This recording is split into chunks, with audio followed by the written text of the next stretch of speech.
मंत्री जी के द्वारा गलत बयान भी किया गया, गलत जानकारी भी दी गई और इतने हड़बड़ाए हुए थे कि पेड़ की संख्या भी 17.8 पेड़ लगाए गए।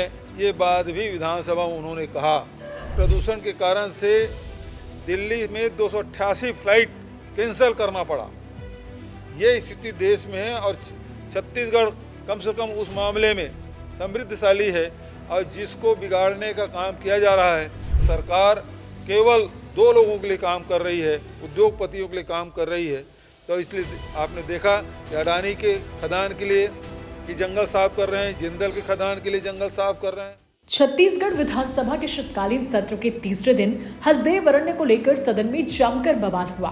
विपक्ष ने खनन और पेड़ कटाई का आरोप लगाते हुए स्थगन प्रस्ताव पर चर्चा की मांग की, लेकिन सरकार ने आरोपों को खारिज कर दिया। प्रस्ताव खारिज होने पर कांग्रेस ने जमकर हंगामा किया और सभी विधायक गर्भगृह में नारेबाजी करते हुए स्वयं ही निलंबित हो गए। सदन से बाहर आने के बाद पूर्व सीएम भूपेश बघेल ने क्या कुछ कहा, सुनिए। आज कांग्रेस पार्टी की ओर से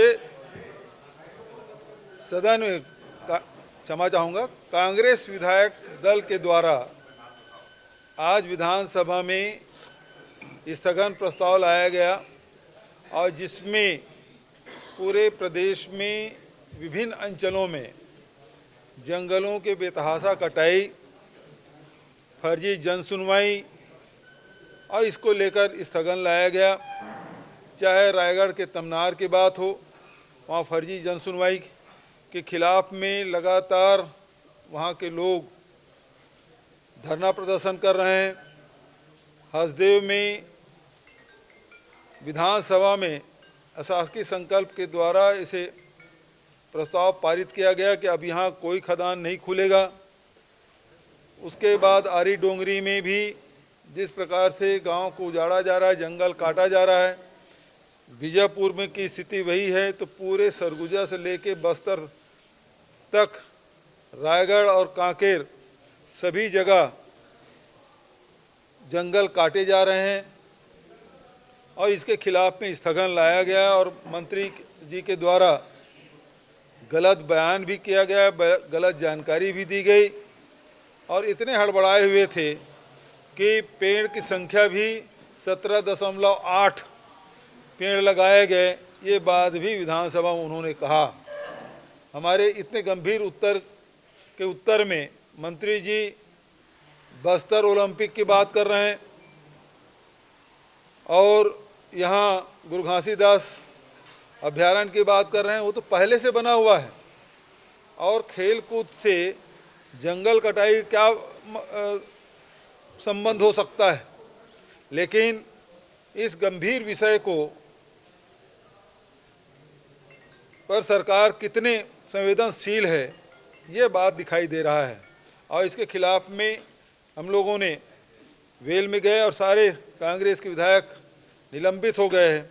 आज पूरे देश में ऑक्सीजन की कमी, पर्यावरण की तकलीफ़ें, आज ही समाचार पत्रों में हमने पढ़ा कि प्रदूषण के कारण से दिल्ली में 288 फ्लाइट कैंसिल करना पड़ा। ये स्थिति देश में है और छत्तीसगढ़ कम से कम उस मामले में समृद्धशाली है और जिसको बिगाड़ने का काम किया जा रहा है।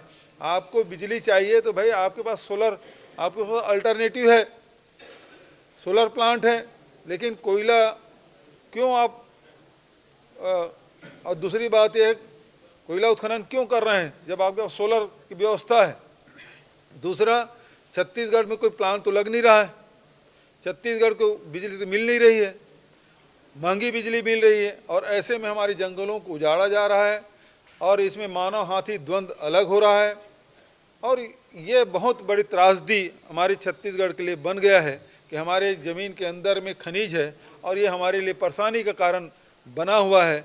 ये उसका लाभ छत्तीसगढ़ को नहीं मिल पा रहा है बल्कि दूसरे लोग उसको उठा रहे हैं और हमको केवल प्रदूषण मिल रहा है। और हसदेव बांगो जो डैम है वो सिल्ट हो जाएगा, पूरा भर जाएगा तो नीचे जो हमारे रायगढ़ है, चांपा जांजगीर है, शक्ति है, बिलासपुर ज़िले में जो सिंचाई होती है वो पूरी तरह से प्रभावित होगी और ये पूरे छत्तीसगढ़ के लिए बहुत ही भयानक त्रासद होने वाला है, और इसलिए हम लोगों ने स्थगन लाया था। और सरकार केवल 2 लोगों के लिए काम कर रही है, उद्योगपतियों के लिए काम कर रही है। तो इसलिए आपने देखा कि अडानी के खदान के लिए ये जंगल साफ कर रहे हैं, जिंदल के खदान के लिए जंगल साफ कर रहे हैं।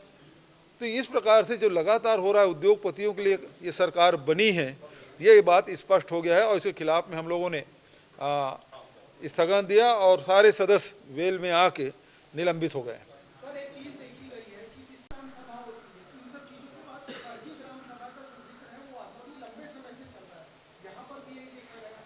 आखिर में किसको आदिवासी ही लगाए जो ग्रामीण इलाकों में, इसका कोई समाधान? देखिए, अभी जो तमनार इलाके में हुआ, जहाँ खदान खुलना है उन गाँव में ग्राम सभा आपने नहीं किया है, उससे कहीं दूर जाके ग्राम सभा कर रहे हैं और 15 मिनट में समाप्त हो रहा है।